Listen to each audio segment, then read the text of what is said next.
Hello everybody and welcome to part 2 of our Forester Hybrid review. Now we cannot wait to show you what the Subaru Forester Hybrid is like behind the wheel. Of course, that's a very important element of this new hybrid. Without further ado, let's go ahead and get into it.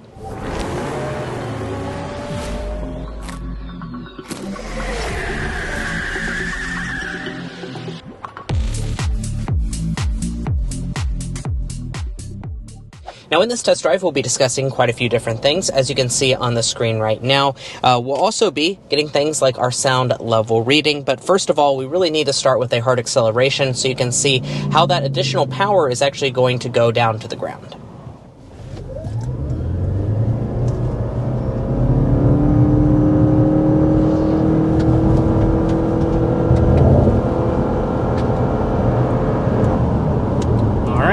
And that was 60 miles per hour. So, let's kind of recap a little bit about what we discussed in terms of the powertrain situation in part 1 of the video. So, this of course is a hybrid system, but what's important about it, you have 14 more horsepower, so that's a big thing right from the start. This is a hybrid system that was kind of co-developed with Toyota. That being said, unlike Mazda's situation where they really just borrowed the RAV4 hybrid system, this is really a completely different thing. They've just used a select few components, but it is a Subaru through and through. So you've got, as the foundation, a 2.5 liter Boxer 4-cylinder engine. This is a new engine which is running the Atkinson cycle. It's paired to 2 electric motors. And this is also going to be paired with their symmetrical all-wheel drive system, which is a critical thing, a full-time 4-wheel drive system. Like I said, combined power, 194 horsepower, and overall acceleration is a notable improvement over the traditional model. Yeah, absolutely. That was really one of the very first things we noticed. We're here on the media drive of the Forester Hybrid, and just taking off initially, you feel the additional power. The Forester, that was one of my least favorite things about it in terms of the traditional gas model, is just it feels a little bit lethargic at times, and this hybrid system really injects some extra oomph in it. The electric torque right off the line, it feels a lot better than the traditional gas model, if you ask me, more than that 14 horsepower difference would suggest. Exactly. Mason nailed that explanation there. The electric torque coming on instantaneously really makes all the difference.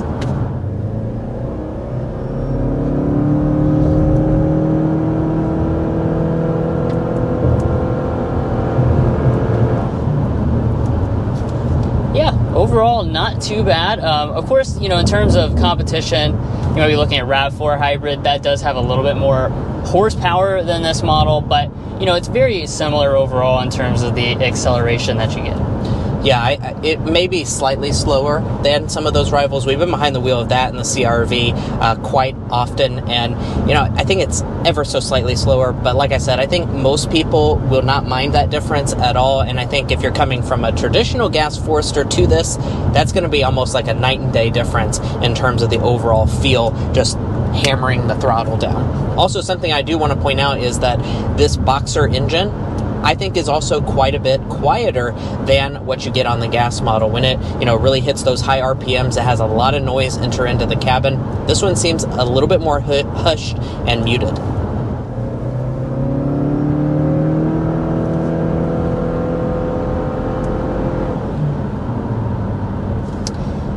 As you probably noticed, as I accelerate, this has an eCVT, so a little bit different than the traditional CVT, but the overall performance will be, pretty much the same.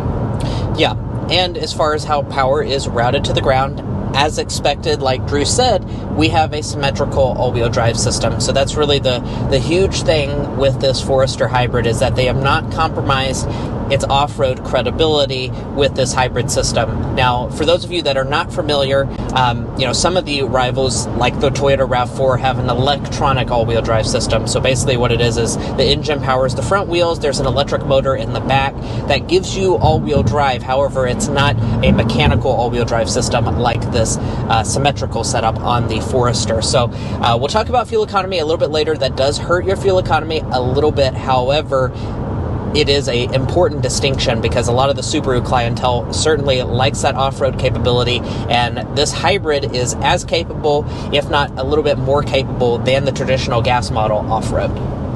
Now, we did actually have the chance to take this Subaru Forester hybrid off-roading and show you some of those really cool things about the symmetrical all-wheel drive system compared to the competition. So let's go ahead and dive into that so you can see what that's like in person. Now you might be able to see this beautiful vista off to my right side, and that's indicating we are off-road now in this Forester. So we already discussed what kind of makes this hybrid system unique, being paired with a traditional symmetrical all-wheel drive system. That means that as we start to throw some off-road obstacles at this vehicle, we shouldn't see any difference in terms of the overall performance of this hybrid model versus the traditional gas version of the Forester.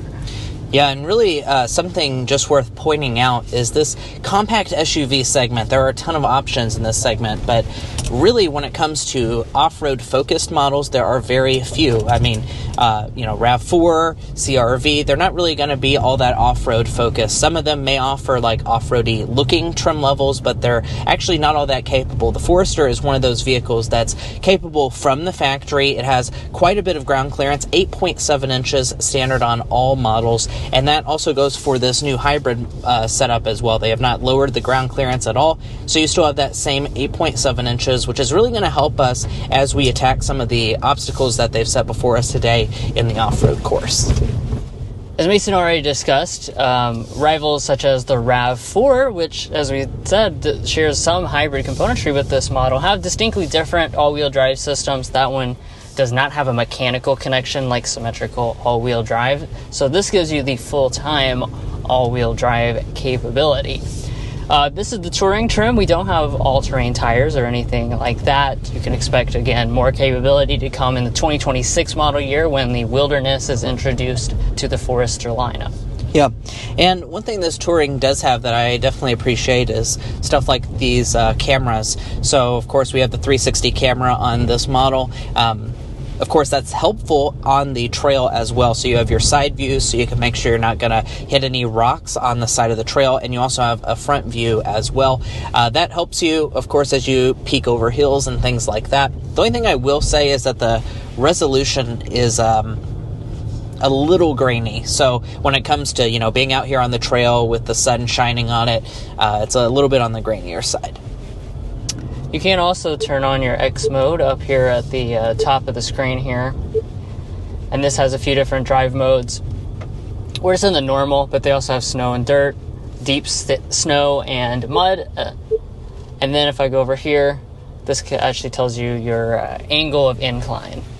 Now, even though it is capable, we will not be going up, whatever that is today. Subaru is designed a course that is, showing off what it is capable of. Of course, this is not like the most ridiculously capable vehicle out there. They will happily sell you Wilderness versions and pretty much every vehicle in their lineup.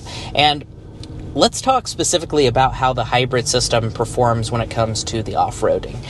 One of the things I want to point out is that Subaru said it will perform as good, if not better, off-road. And I honestly think it leans more towards the better side off-road. And the reason I'm going to say that is because of your electric torque. So compared to a gas model, that electric torque really comes in handy here off-roading. If you have, a steep incline or whatever, it really helps you to get up those hills with ease without having to really rev the engine out. For instance, that right there was done completely under electric power, which is something, of course, the gas model doesn't have. And now that we're on a really flat and straight stretch of road, it's time for us to get our Car Confections sound level reading. I'm sure you're very curious about this. Subaru actually says they put additional sound deadening in the hybrid, even compared to the gasoline model. So let's go ahead and see how quiet it is. At 55 miles per hour, we have it on fan speed 1.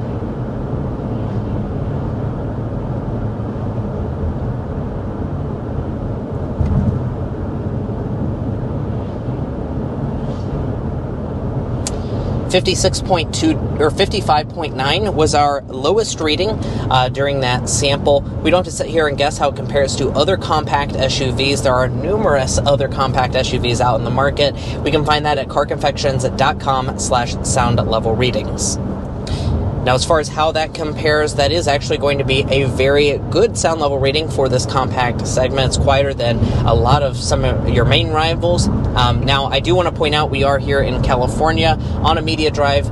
We do look forward to getting one of these back home in Kentucky, actually hopefully very shortly, so we can get you that official sound level reading. However, this is certainly a very good indication, considering the roads out here in California are normally a little bit rougher, although we are on a little bit of a smoother one today. And while we're cruising along here, let's also talk about ride quality with this Forester Hybrid. Now, one of the things Subaru was telling us is that this has one of the longest fuel ranges in the entire segment because it actually still retains that 16.6 gallon fuel tank of the regular gas model. So that means you can take this on a lot of long road trips, even longer than some of the rivals. So how is the ride quality? Well, overall, we've been driving it around for several hours at this point, and we have been nothing but impressed with what Subaru has done with the ride quality. It feels very similar to the gasoline model that we've tested out multiple times at this point. They've done a great job of balancing ride as well as handling feel as well. Even with the 19-inch alloy wheels on the outside here on this touring trim level, it's still a very comfortable ride. Also, these seats are also very comfortable. As I take off here, we're just maintaining an EV power. And then there goes the engine right there. You can go relatively quickly in EV power, and of course the engine will turn off when it's under light loads as well. The handoff of this is really good. I mean, if there's a brand you want to collaborate with on hybrids, it's certainly Toyota. Yeah. I think that the good practices and things that Toyota has learned, they were able to instill in one of Subaru's, first hybrid systems. They have done some in the past, but this is still, one of their first ones, and it's really good. Yeah, I think that was a big question mark we had going into this review, as we knew that they were going to have this hybrid system, but how's it going to match with the Boxer 4-cylinder and all that? This is really the first application we're seeing of their new generation of hybrid systems, and overall, today we've been very impressed with what they've done, that's for sure. And that's really got to be today's slam dunk. Just the overall implementation of this hybrid system. It really does a lot of good things. We're talking about kind of a win-win situation here with more power, having a nice smooth, transition in terms of that, and better acceleration. I mean, those are all really nice things that just improve on the Forester formula, basically. Yeah, after spending the day with it, I almost think that this hybrid is going to be a no-brainer for a lot of you guys that want hybrid technology. Subaru, by the way, does expect about 30% of the sales this year to be the hybrid. I wouldn't be surprised if that increases in the subsequent model years, because I feel like a lot of Subaru buyers will be choosing this. Now, on the flip side, what is our airball after spending the day with this Subaru Forester Hybrid? Well, it's going to be the fuel economy. We wish it was just a few mpg better than what it is, but I haven't even talked about the fuel economy yet, so let's go ahead and discuss that. So, symmetrical all-wheel drive is standard equipment, as we mentioned earlier. So all Forester hybrids will come in at 35 city, 34 highway, 35 miles per gallon combined. Now, like I said, that's not terrible fuel economy. However, when you look at some of the rivals, probably the things that people will be cross-shopping with, that'll be the RAV4 hybrid, the CRV hybrid. Those are going to get better MPGs. The RAV4 specifically gets 4 MPG better than this, so that's definitely going to cost you a little bit more at the pump when you choose this model. I understand the reasoning for doing so with the symmetrical all-wheel drive, but that is kind of the trade-off you're going to have. It's not going to get as good a fuel economy as they could have if they had done more of a, non-traditional all-wheel drive system like the RAV4. Now, I do want to just point out a little bit, though, if you're, cross-shopping this with the gas Forester, what type of fuel economy improvement you'll get. That's 6 mpg better combined than the gas model, which comes in at 29 mpg. Now, as far as our city fuel economy, for those of you that are just kind of staying in the city often, that's going to be more improved than the overall combined figure. That's a jump of 26 city in the gas model all the way up to 35. So that's a 9 mpg delta. So I think that's very important, worth noting. Compared to the gas model, you are getting significantly better fuel economy, especially if you're staying in the city. And of course, keep in mind that fuel tank capacity that I mentioned earlier, 16.6 gallons. That's a very big fuel tank, so that means you have a lot of fuel range in this model. And lastly here, we got a couple corners to go around. Obviously, it's not a huge focus of this to give you like really excellent on-street dynamics, nor is it really the focus of anything in this segment, but it's certainly not sloppy. Good body control, not a lot of body roll. The steering is lightweight for everyday driving, but pretty responsive overall.